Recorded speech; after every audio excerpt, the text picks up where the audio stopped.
Hello students, welcome to Eduvector and this is Manisha Sharma. तो आज हम पढ़ेंगे क्लास 10th का चैप्टर फर्स्ट के एनसीईआरटी क्वेश्चंस। तो उनमें हम एक्सरसाइज क्वेश्चंस नहीं है, ये इंटेक्स क्वेश्चंस हैं जो कि हर टॉपिक के बाद दे रहते हैं एक दो क्वेश्चंस। तो सबसे पहले हम इंटेक्स को देखेंगे, फिर बाद में हम एक्सरसाइज क्वेश्चंस भी पढ़ेंगे। ठीक है, पूरी एक्सप्लेनेशन के साथ एक एक वर्ड आपको समझ में आएगा। वैसे मैंने चैप्टर भी आपको बहुत अच्छे से समझाया है और आप लोगों का फीडबैक भी बहुत अच्छा था उसमें। तो इसी वजह से बस ये है कि आपको इंटेक्स क्वेश्चंस इसलिए हम कराएंगे पहले। तो ये जो क्वेश्चन है ये पेज नंबर 6 पर है एनसीईआरटी बुक का। तो फर्स्ट क्वेश्चन है, why should a magnesium ribbon be clean before burning in air. ये बात मैंने आपको जिस टाइम आपको मैंने पढ़ाया था उसमें मैंने ये क्वेश्चन आपके लिए डाला था कि हम एक मैग्नीशियम रिबन को, अगर हम मैग्नीशियम रिबन को एयर में बर्न करने से पहले उसे हमें क्लीन साफ क्यों रखना पड़ता है। पहले बात तो हमें ये समझना होगा कि मैग्नीशियम क्या होता है, Mg। हमें उसने क्या करना है, उसमें हमें एयर में बर्न करना है, तो क्या बन जाएगा MgO। क्लियर, हमने इसे क्या किया, एयर में बर्न किया है। ये बात आपको बहुत अच्छे से बताई हुई है, ये क्वेश्चन ये रिएक्शन भी समझाई हुई है। अब इसमें क्या है, इसमें पूछा है कि हमें वो रिबन क्लीन क्यों करना होता है। तो आंसर है क्योंकि इस पे क्या होता है कि जो भी मैग्नीशियम, जैसे मैग्नीशियम का कोई रिबन है तो उस पे कुछ भी जो भी ऊपर उसकी लेयर होती है उस पे कुछ भी, जैसे नॉर्मली कोई चीजें हैं, कुछ भी है, या हम कह सकते हैं मैग्नीशियम कार्बोनेट है, कोई इसकी जो लेयर होती है हमें इसे रिमूव करने के लिए उसे क्लीन करना होता है। ठीक है, जिससे कि बहुत इजीली ये ऑक्सीजन के साथ रिएक्शन करे हीट करने पर। ठीक है, नॉर्मली आंसर है a magnesium ribbon is clean to remove the protective layer of basic magnesium carbonate. जो मैग्नीशियम रिबन पे जो मैग्नीशियम कार्बोनेट की लेयर होती है उसे क्या करने के लिए, उसे रिमूव करने के लिए उसकी सरफेस से, जिससे कि वो बहुत इजीली ऑक्सीजन के साथ कंबाइन हो जाए हीट करने पर और हमें मैग्नीशियम ऑक्साइड मिल जाए। क्लियर हुई इतनी बात। Next question, right the balanced equations for the following chemical reaction. इनके लिए हमें क्या करना है, बैलेंस्ड इक्वेशंस बनानी है। तो सबसे पहली बात तो एक चीज कि हमें आना चाहिए, तो हम पहले हम करेंगे answer number first. Hydrogen, hydrogen का symbol H2 plus chlorine Cl2 gives hydrogen chloride. इसने हमें रिएक्शन पूरे अच्छे से गिवन है। क्या है, हमें रिएक्शन पूरे अच्छे से गिवन है और हमें बोला गया क्या है कि हमें बैलेंस करनी है। बैलेंस करनी मैंने आपको बहुत अच्छे से सिखाई हुई है, फिर भी एक बार देख लेते हैं। यहाँ पर हाइड्रोजन के कितने मॉलिक्यूल्स हैं, 2। यहाँ पर कितने हैं, 2। यहाँ पर कितने हैं, एक। इसका भी एक है और इसका भी। ठीक है, अगर हम यहाँ पर हमेशा जो हम मल्टीप्लाई करते हैं हम वहाँ यहाँ करते हैं, मीन्स टू से पूरे कंपाउंड, जो भी हमारा पूरा कंपाउंड है उससे पहले करेंगे। क्लियर हुई इतनी बात। हमने क्या किया, इसमें 2 की मल्टीप्लाई करी, तो इसका मतलब क्या हुआ, जैसे हम ये नहीं करते कि 2 कॉमन ले लिया जो भी अंदर है, ऐसे हमने इसे बाहर कर दी, तो इसका मतलब 2 हाइड्रोजन के हो गए, 2 क्लोरीन के हो गए। तो ये क्या हुई, हमारी इक्वेशन बैलेंस्ड हो गई। क्या हुई, इक्वेशन बैलेंस्ड। क्लियर हुई इतनी बात। आगे समझ में सिर्फ कुछ नहीं करना, सिर्फ बैलेंस करनी है, इक्वेशन लिखनी है इस फॉर्म में और उसके बाद बैलेंस करनी है। नेक्स्ट है हमारे पास बेरियम क्लोराइड, एल्यूमिनियम सल्फेट, फिर उसके बाद बनेगा, उसने प्रोडक्ट भी दिया हुआ है, ये आपके लिए बहुत प्लस पॉइंट है, था बेरियम क्लोराइड। बेरियम क्लोराइड का फॉर्मूला होता है BaCl2, एल्यूमिनियम सल्फेट का होता है Al2SO4 का होल थ्राइस। क्लियर, बनाएगा क्या, बेरियम सल्फेट और एल्यूमिनियम क्लोराइड। ये कौन सी रिएक्शन हुई, सबसे पहले तो आप यही बता दें तो ज़्यादा बेटर होगा, फिर तो बाद में लगाएंगे, सबसे बेहतर यही होगा। तो ये हमारे पास जो रिएक्शन हुई है ये है डबल डिस्प्लेसमेंट रिएक्शन। 2 चीजें हट रही है ना, Ba हटा SO4 के पास पहुंचा और यहाँ से क्या हुआ, Cl हटा Al के पास। जब भी कभी इस तरीके से रिएक्शन होती है तो उसे हम बोलते हैं डबल डिस्प्लेसमेंट रिएक्शन। बहुत अच्छे से समझाया हुआ है, आई डोंट थिंक कि आपको कोई भी प्रॉब्लम होगी। क्लियर हुई इतनी बात, ये मैंने आपको समझा रखा है। अब हमें क्या करना है, इसकी करनी है बैलेंसिंग, जो कि आपको बहुत ध्यान से समझनी है बिकॉज इसकी बैलेंसिंग थोड़ी सी आपके लिए हार्ड भी हो सकती है। अब सबसे पहले बेरियम का कितना है यहाँ पर, 1, क्लोरीन के 2, यहाँ पर एल्यूमिनियम के 2 और SO4 के पूरे 3। पूरे SO4 को लो, क्योंकि जो डिस्प्लेस हुआ है ना पूरा SO4 हुआ है, यहाँ पे देखो पूरा SO4 गया है ना, तो इसलिए हमने क्या किया, पूरे SO4 को लिया है। अब उसके बाद यहाँ पर बेरियम का 1 और SO4 का 1। यहाँ पर कितना है, Al का 1 है और क्लोरीन के 3 है। इतनी बात आ गई समझ में। जो जहां पर खत्म है सबसे पहले उसे देखते हैं। अब एक बात देखो आप, ये क्या है यहाँ पर 3 SO4 के, SO4 और कहीं नहीं है, यहीं पे है सिर्फ, हमने 3 की मल्टीप्लाई यहाँ कर दी। जब 3 की मल्टीप्लाई यहाँ पर हो गई तो यहाँ पर क्या हुआ, बेरियम के 3 और SO4 के भी 3, तो SO4 हो गई हमारी बैलेंस्ड। अब बेरियम के कितने हैं 3, कोई से भी एक को आप स्टार्टिंग में कर सकते हैं, ऐसा कुछ नहीं है। बेरियम के कितने हुए 3, अब यहाँ पर पहुंचो, हमने कर दिया यहाँ पर भी 3 से मल्टीप्लाई, तो बेरियम के 3 हो गए, क्लोरीन के कितने हो गए 6, बिकॉज 3 की मल्टीप्लाई करेंगे 3 2 जा 6, तो बेरियम भी हुआ, तो ये वाला जो हमारा का पूरा कंपाउंड है ये हमारा बैलेंस्ड हो गया। क्लियर हो इतनी बात। अब आ जाओ क्लोरीन पर, एल्यूमिनियम के कितने हैं 2 और क्लोरीन के कितने हैं 2। एक बात देखो, अगर हम एल्यूमिनियम के 2 यहाँ पर लगा दें तो 2 की मल्टीप्लाई हुई तो ये कितना हुआ 2 और ये हुआ 6, क्लोरीन के कितने हैं 6, क्लोरीन के कितने हैं 6, क्लोरीन भी अपने आप बैलेंस। अब आगे बात समझ में। अब इधर एक बार और देखो, बेरियम के 3, बेरियम के 3 हैं, क्लोरीन के कितने हैं 6, क्लोरीन के कितने हैं 6। आप कोई भी हो सकता है, आप स्टार्टिंग में पहले इसे करना चाहें, वो भी आप पर पूरा पूरा डिपेंड करता है। आई बात समझ में। नाउ नेक्स्ट थर्ड, सोडियम को वाटर के साथ और सोडियम हाइड्रोक्साइड एंड ऑक्सीजन। तो थर्ड पॉइंट है हमारे पास सोडियम को वाटर के साथ, sodium means Na, water means H2O, बना क्या है सोडियम हाइड्रोक्साइड NaOH और शायद आई थिंक हाइड्रोजन, हाँ जी नेक्स्ट है हाइड्रोजन। अब इसे करो, क्या करना है सिर्फ बैलेंस करना है। सोडियम कितना है 1, हाइड्रोजन कितना है, जब आपको ये प्रैक्टिस में आ जाएगा तो आपको लिखने की जरूरत नहीं पड़ेगी, हाइड्रोजन 2 ऑक्सीजन 1। अब यहाँ पर आप बोलेंगे कि OH को क्या हम 1 रख सकते हैं, बिल्कुल नहीं रखना है। OH को 1 इसलिए रखना बिकॉज यहाँ पर कोई OH नहीं था, यहाँ पर SO4 पूरा एक एलिमेंट था, तो हमने इसको 1 मान लिया क्योंकि ये डबल डिस्प्लेसमेंट रिएक्शन थी। अगर यहाँ पर कहीं ऑक्सीजन भी बाहर निकल रहा होता यहाँ पर कहीं, तो हम क्या करते, तो हम इसे एक एलिमेंट नहीं मानते।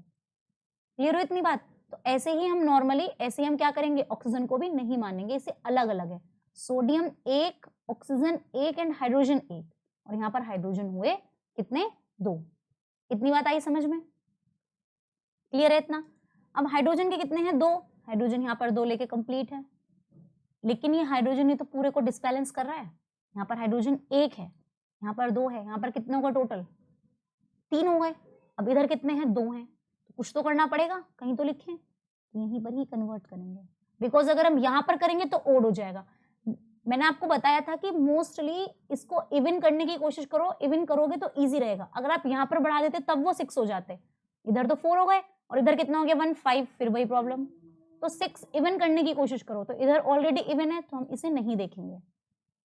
यहाँ पर 1 हाइड्रोजन था, हमने 2 की मल्टीप्लाई कर दी, तो अब ये हुआ 2, ये भी 2 और ये भी 2, तो हाइड्रोजन कितने हो गए 2 इधर 2 इधर, कितने होगा टोटल 4। तो हम कर देंगे अब 2 की मल्टीप्लाई इधर, तो जब हमने 2 की इधर करी तो 4 हाइड्रोजन और 2 ऑक्सीजन, ऑक्सीजन कंप्लीट बैलेंस अपने आप ही हो गए। अब सोडियम की यहाँ पर 2 की कर दो, देखो सोडियम भी balance, 2 Na 2 Na 2 4 hydrogen 4 hydrogen and oxygen 2। Clear है ये बात समझ में, ठीक है।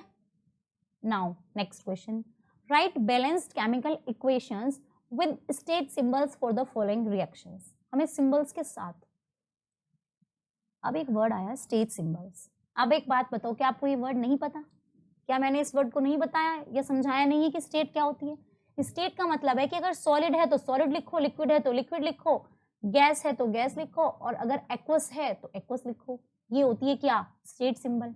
आया समझ में, ये मैंने आपको समझाया हुआ है, तो इसमें कोई ये तो कहेगा नहीं कि ma'am what is state symbol. Now part first कहता है कि solutions of barium chloride and sodium sulfate in water react to give insoluble barium sulfate and solution of sodium chloride।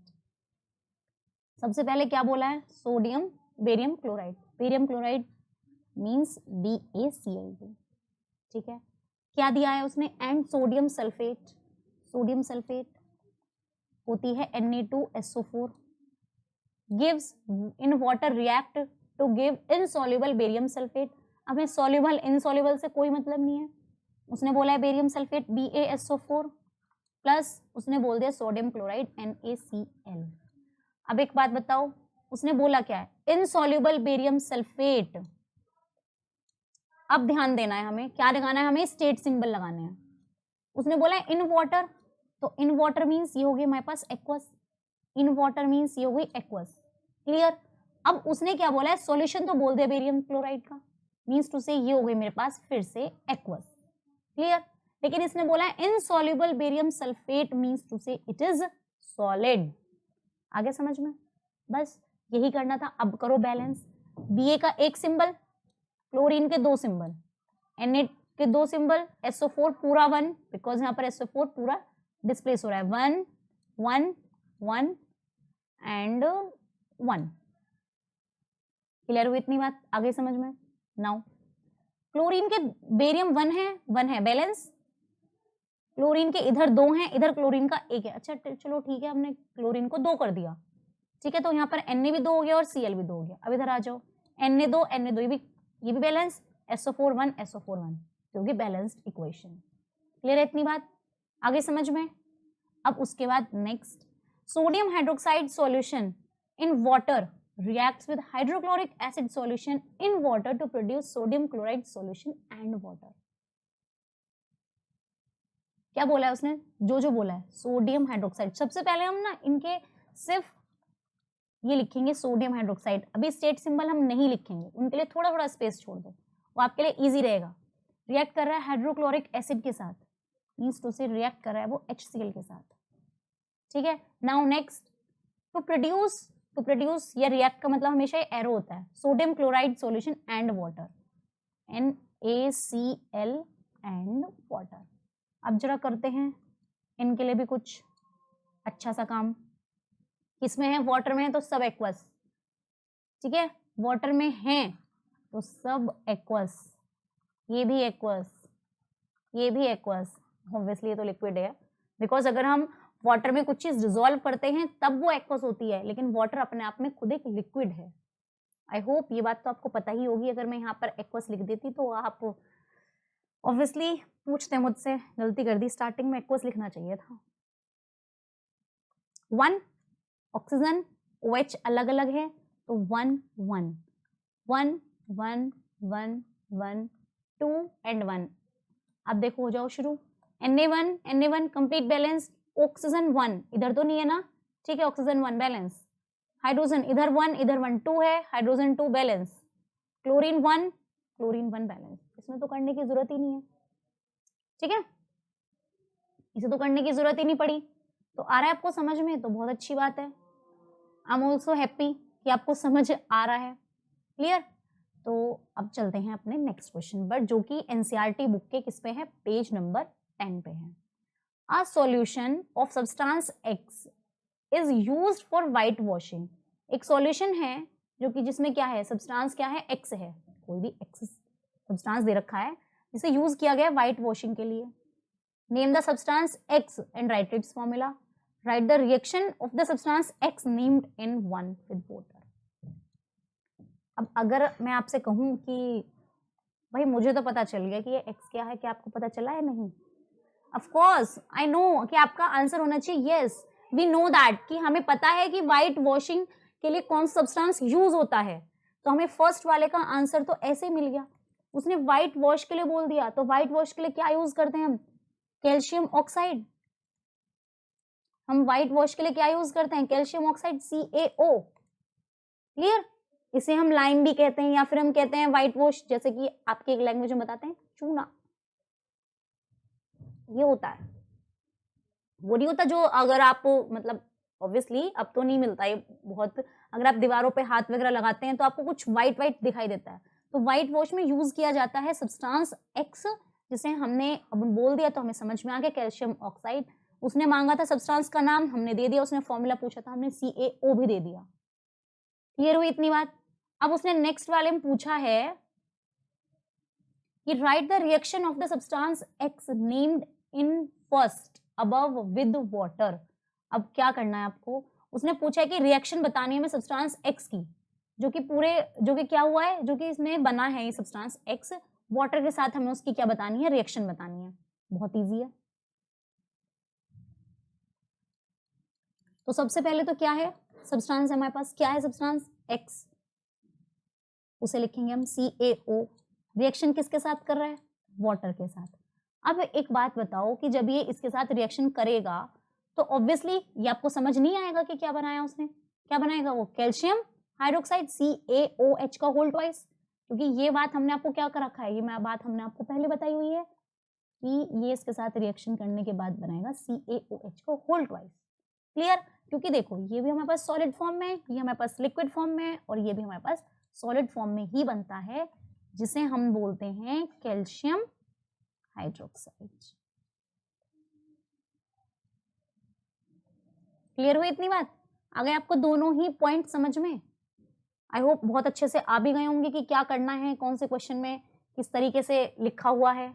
ठीक है, now next, why is double the amount of a gas collected in one test tube in the electrolysis of water activity, name this gas. अब मैंने आपको एक चीज पढ़ाई थी, electrolysis of water बताया था, इलेक्ट्रोलिसिस ऑफ वाटर बताया था, तो उसने बोला है कि जो लास्ट में वो गैस रिलीज होती है, जो हम टेस्ट ट्यूब में हम जो इकट्ठा करते हैं उस गैस को जो कलेक्ट करते हैं, वो उसमें हमें अमाउंट ऑफ गैस डबल क्यों मिलती है। ठीक है, तो सबसे पहली बात तो ये है कि जब हमने वो एक्सपेरिमेंट आपको बताया था, तो जो हम इस नाम ही होना चाहिए कि गैस का कौन सा नेम है। जब याद है आपको, हम टेस्ट ट्यूब में क्या करते थे कि टेस्ट ट्यूब में हम क्या कर रहे हैं कि गैस को इकट्ठा कर रहे हैं, जब वो क्या कर रहे हैं वहां से रिलीज हो रही है गैस, ठीक है, फ्यूम्स उसकी निकल रही हैं, तो हमने हाइड्रोजन गैस को लिया और उसमें टेस्ट ट्यूब में इकट्ठा करना स्टार्ट किया। तो सबसे पहली बात तो ये गैस थी, क्योंकि वाटर का इलेक्ट्रोलिसिस कर रहे हैं। ठीक है, किसका कर रहे हैं, वाटर का। वाटर का इलेक्ट्रोलिसिस का मतलब है वो टूट रही है, तो हाइड्रोजन और ऑक्सीजन में ही निकलेगा, तो कौन सी गैस है, वो हाइड्रोजन गैस है, जो हम क्या कर रहे थे, कलेक्ट कर रहे थे। सबसे पहले तो हमारा इसका नाम आ गया। दूसरी बात ये है कि डबल क्यों निकल रही है, ये डबल इसलिए निकल रही है बिकॉज अगर हम H2O को देखें, तो हाइड्रोजन H2 दे रहा है, मतलब कि हाइड्रोजन एलिमेंट के 2 पार्ट निकलेंगे अगर ऑक्सीजन का 1 पार्ट होगा तो। क्लियर है, आई बात, इतनी बात समझ में कि अगर हम ऑक्सीजन के हिसाब से देखें तो हाइड्रोजन क्या हो रहा है, डबल रिलीज हो रही है, इसमें क्या है, हाइड्रोजन ऑक्सीजन से डबल है। तो इसलिए जब हम ये वाली एक्टिविटी करेंगे, इलेक्ट्रोलिसिस ऑफ वाटर, तो क्या होगा, तो हाइड्रोजन के 2 मॉलिक्यूल्स हैं और ऑक्सीजन के कंपैरिजन ये डबल ही, मतलब फॉर्मूले में भी डबल है, इसीलिए क्या होगा, रिलीज भी डबल ही होगी। मतलब कि एक रेशियो, कहने का मतलब अगर 10 ग्राम हमारे पास हाइड्रोजन है, ठीक है, और ऑक्सीजन 5 ग्राम होगा, अगर ऑक्सीजन 5 ग्राम होगा तो हाँ, क्या कहते हैं उसे, हाइड्रोजन गैस 10 ग्राम बाहर निकलेगी। क्लियर, क्योंकि इनका रेशियो कम है, तो जब हम इसे इलेक्ट्रोलाइसिस करेंगे तो फिर ये फ्यूम्स में जो निकलती है, जो हम टेस्ट ट्यूब में कलेक्ट, वो भी तो उतनी ज्यादा होगी। मानो हम ऑक्सीजन मारने लगे वहां से, तो ऑक्सीजन तो कम ही होगी, क्योंकि वो प्रेजेंट ही कम है वहां पे। आगे आपको इतनी बात समझ में? ठीक है, वैसे आप चाहें तो आप वो एक्टिविटी भी देख सकते हैं। क्लियर? नाउ नेक्स्ट क्वेश्चन, ये भी हमारा एनसीईआरटी बुक पे पेज नंबर 13 पे है। ये क्वेश्चन है, why does the colour of copper sulphate solution change when an iron nail is dipped in it. ये वाला मैंने कराया हुआ है, बट कोई बात नहीं, अब जो हम कर रहे हैं तो हम सारे क्वेश्चंस करेंगे, एक भी क्वेश्चन छोड़ेंगे नहीं। ठीक है, एक भी क्वेश्चन हम इसमें से अगर हम कर रहे हैं तो एक भी क्वेश्चन नहीं छोड़ेंगे, सारे क्वेश्चन करेंगे। इसमें है कि अगर हम कॉपर सल्फेट का हमारे पास सॉल्यूशन है, ठीक है, मैंने आपको बताया था, जैसे ये हमारे पास सॉल्यूशन है कॉपर सल्फेट का, ये मेरे पास CuSO4 या हम कह सकते हैं कॉपर सल्फेट का सॉल्यूशन है। अब इसने बोला है कि इसका कलर चेंज, मानो इसका ब्लू कलर है, ठीक है, और कॉपर सल्फेट का ब्लू ही होता है। अगर मैं इसके अंदर एक आयरन की नेल डिप करूं, अगर मैं इसके अंदर एक आयरन की नेल डिप करूं, ये मेरे पास आयरन की नेल है, ठीक है, अगर मैंने इसको इसमें डिप कर दिया, ये है मेरे पास आयरन नेल, ठीक है, अगर मैंने इसे इसके अंदर डिप किया तो क्या इसका सॉल्यूशन का जो कलर है वो चेंज क्यों हो जाता है, ये चेंज हो जाएगा आपके लाइट ग्रीन कलर में, ये चेंज हो जाएगा लाइट ग्रीन कलर में। तो वो यही पूछना चाह रहे हैं कि आप एक बात बताओ कि कलर चेंज क्यों होता है। ठीक है, इतना ज्यादा कोई मुश्किल भी नहीं है और इतना ज्यादा इसे समझने की इतनी वो जरूरत भी नहीं है, नॉर्मल सी बात है कि मैंने आपको एक चीज बताई हुई है कि कॉपर Cu होता है और आयरन Fe होता है। तो आयरन क्या होता है कि ज्यादा रिएक्टिव आयरन क्या होता है, ज्यादा स्ट्रॉन्ग होता है एज कंपेयर टू कॉपर। तो आसानी से कॉपर को वहां से हटा देता है और खुद आकर रिएक्ट कर लेता है। कैसे रिएक्ट करता है, अब देखो जैसे कि आपको एक चीज समझाई हुई है, जैसे ये कैसे करता है रिएक्ट, अभी देखते हैं जरा। देखो ये था मेरे पास CuSO4, ये क्या है मेरे पास कॉपर सल्फेट सॉल्यूशन है। इसमें मैंने अगर आयरन की नेल डाली, ये सॉलिड में था और ये एक्वस में था, ठीक है। तो क्या होगा कि आयरन जो होता है Fe जो हमारे पास होता है, ये इतना स्ट्रॉन्ग होता है कि ये क्या करेगा, ये इसे डिस्प्लेस कर देगा, कॉपर कहेगा तो भाई साइड में हो, और सल्फेट को मैं, अब कहते हैं ना ये कमजोर है, ये वीक है, ये स्ट्रॉन्ग है, तो भाई स्ट्रॉन्ग तो वीक को हटा के खुद उसकी जगह बैठेगा ही, उसे जगह नहीं मिल रही है तो उसने FeSO4 कॉपर को कह दिया भाई तू हल्का है ना, तो तू एक काम कर, तू अलग निकल, बाहर निकल। तो ये जो कलर होता है, आयरन का कलर होता है ग्रे कलर, ठीक है, और कॉपर सल्फेट का कलर क्या होता है, इसका कलर होता है ब्लू। तो जैसे ही इसके साथ अंदर डिप होगा तो ब्लू प्लस ग्रीन दोनों मिल, ग्रे दोनों मिलके क्या बनाएंगे, ग्रीन कलर बना देंगे। ये कुछ लाइट ग्रीन कलर का सॉल्यूशन आता है, बिकॉज तो यही इसके आंसर में है, यही है कि जब आयरन नेल डिप करते हैं हम कॉपर सल्फेट सॉल्यूशन में, तो blue colour of copper sulphate changes because iron displaces copper from copper sulphate, उसे हटा देता है और बना लेता है क्या, light green solution of iron sulphate. आगे इतनी बात समझ में, ठीक है। आ गया next, give an example of double displacement reaction. अभी तो मैंने आपको पीछे बताया था कि डबल डिस्प्लेसमेंट रिएक्शन का एग्जांपल क्या है, नॉर्मल सी बात है। अगर हम आपसे कहें, अभी मैंने आपको क्या समझाया, मैंने आपको अभी डिस्प्लेसमेंट रिएक्शन का एग्जांपल था ये, जब उसने एक करा तो डिस्प्लेसमेंट हुआ। अगर मैं आपसे कहूँ डबल डिस्प्लेसमेंट रिएक्शन, तो बड़ा ही ईजी है, बहुत सारी मैंने आपको इसके भी रिलेटेड, इससे रिलेटेड भी क्वेश्चंस कराए हुए हैं, अभी हमने पीछे पढ़ा था, अभी देख के बताते हैं। देखो ये वाला ना, बेरियम वाला, ये भी तो हमारे पास डबल डिस्प्लेसमेंट का ही रिएक्शन है, ये भी डबल डिस्प्लेसमेंट है, ये भी डबल डिस्प्लेसमेंट है। जब दो जगह से उसे शिफ्ट कर दे तो आप ये भी लिख सकते हैं, वो भी लिख सकते हैं, उसमें कोई नहीं है। मैं आपको एक और बता देती हूँ, उसे लिख लो। तो डबल डिस्प्लेसमेंट में पहली बात तो होता क्या था, डबल डिस्प्लेसमेंट में ये है कि कोई भी हमारे पास अगर कंपाउंड है, कुछ भी है, जैसे मानो हमने एग्जांपल में AgNO3 ले लिया, ठीक है, तो हमने क्या किया, हमारे पास AgNO3 को सॉल्यूशन है और हमने उसमें NaCl डाल दिया। तो डबल डिस्प्लेसमेंट का मतलब होता है कि ये वाला इसके नेगेटिव से, मतलब इसके वाले जो लास्ट में है उसके साथ रिएक्शन करेगा और ये इसके साथ रिएक्शन करेगा NaNO3 से सॉरी, तो ये हो जाएगा AgCl प्लस NaNO3, तो ये होता है हमारे पास डबल डिस्प्लेसमेंट, ठीक है। इतना कुछ नहीं है डबल डिस्प्लेसमेंट में, बहुत ईजी है, बस दोनों को हमें क्या करना होता है कि इक्वली हटाना होता है। यहाँ पे देखा जाए तो ये वाला जो हमारे पास एग्जाम्पल है वो सिंपल डिस्प्लेसमेंट का है। अगर सिर्फ कोई स्ट्रॉन्ग आएगा और वीक को हटा के खुद उसकी जगह आ जाएगा, और अपने आप तो अकेला था, वीक को हटाया और अपने आप उसकी जगह आ गया, तो डिस्प्लेसमेंट का एग्जाम्पल है। Clear. Now next question is identify the substances that are oxidised and the substances that are reduced in the following reactions. इसमें से क्या ऑक्सीडाइज्ड हो रहा है, क्या रिड्यूस्ड हो रहा है। अब एक बात बताऊं, मैंने आपसे क्या था कि अगर मैं कहूं कि एडिशन ऑफ ऑक्सीजन, तो ऑक्सीजन का एडिशन हो रहा है तो दैट मीन्स ऑक्सीडेशन हो गया, और अगर हाइड्रोजन का एडिशन हो रहा है तो रिडक्शन हो गया। अगर हाइड्रोजन का रिमूवल हो रहा है तो ऑक्सीडेशन है, और अगर ऑक्सीडेशन का रिमूवल हो रहा है अपोजिट कर दो तो रिडक्शन है। क्लियर। अब क्या हुआ, ऑक्सीजन आया इसके पास और आकर ये ऑक्सीजन इसके साथ रिएक्ट कर लिया, तो जो सब्सटेंस इसमें ऑक्सीडाइज्ड हुआ है, इसमें यहीं पे लिखते हैं, तो फर्स्ट वाले पार्ट में जो ऑक्सीडाइज्ड हुआ है वो क्या है, फर्स्ट वाले में ऑक्सीडाइज क्या हो गया, Na, ठीक है। क्या हुआ, Na ऑक्सीडाइज हो गई, तो उसने अपने आप को ऑक्सीजन के साथ रिएक्शन करा ली। और अगर मैं कहूं कि रिडक्शन किसका हुआ है, रिड्यूस्ड कौन सा सब्सटेंस हुआ है, ऑक्सीजन पहले अकेला था दूसरे के साथ चला गया, तो अब ये क्या हुआ, तो ये हो गया मेरे पास रिड्यूस्ड। क्लियर हुई इतनी बात।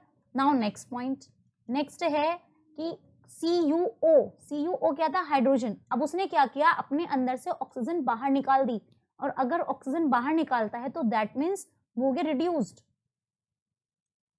तो रिड्यूस कौन सा हुआ, CuO, क्योंकि उसने क्या किया, उसने अपने अंदर से ऑक्सीजन बाहर निकाल दी, और रिमूवल ऑफ ऑक्सीजन क्या होता है, रिडक्शन। नाउ ऑक्सीडाइज्ड, अगर हम आपसे ऑक्सीडाइज की बात करें तो हाइड्रोजन पहले अकेला था, ऑक्सीजन के साथ जाके जो उसने रिलीज करी उसी को अपना पार्टनर बना लिया, तो ये हो गया मेरे पास H2 हो गया ऑक्सीडाइज्ड। आगे समझ में? तो ये वाले आपके क्वेश्चंस थे किस चीज के, जो इंटेक्स क्वेश्चंस है, जो ब्लू क्वेश्चंस होते हैं। और इससे आगे की लेक्चर में हम जरूर पढ़ेंगे एक्सरसाइज क्वेश्चंस, एक एक क्वेश्चन आपको मैं समझाऊंगी, बहुत इजी वे में समझाने की पूरी कोशिश रहेगी मेरी, बस स्किप करूंगी मैं अगर करूंगी तो, मतलब पूरा लिखा तो सकते नहीं है, थ्योरी आपको खुद से लिखनी होती है। अगर मुझे थोड़ा एक आधा क्वेश्चन लगा कि ये बिकॉज उसमें ज़्यादा थ्योरी पार्ट ज़्यादा है, तो मैं उसे सिर्फ आपको समझाने का काम करूंगी, उसे ये नहीं कि मैं लिखवाऊंगी यहाँ बैठ के, आप समझ लेना, बिकॉज आपके पास आई नो कि आपके पास बहुत सारा मैटर है, आपके पास बहुत जगह से आप कोचिंग्स भी ले रहे होंगे, बहुत जगह से आप इसे पढ़ सकते हैं, बट बेटर होगा कि अगर आप उसे खुद की लैंग्वेज में लिखें, अगर समझ आया है तो खुद की लैंग्वेज में लिखने में ही बेटर है। क्लियर? अगर मैं यहाँ पे लिखवाने लगी, मैं ऑब्वियसली मैं आपको थोड़ा सा बुकिश लैंग्वेज अगर लिखवा दी तो वो चीज़ लर्न भी नहीं होगी और समझ में भी नहीं आएगी। तो मैं बस यही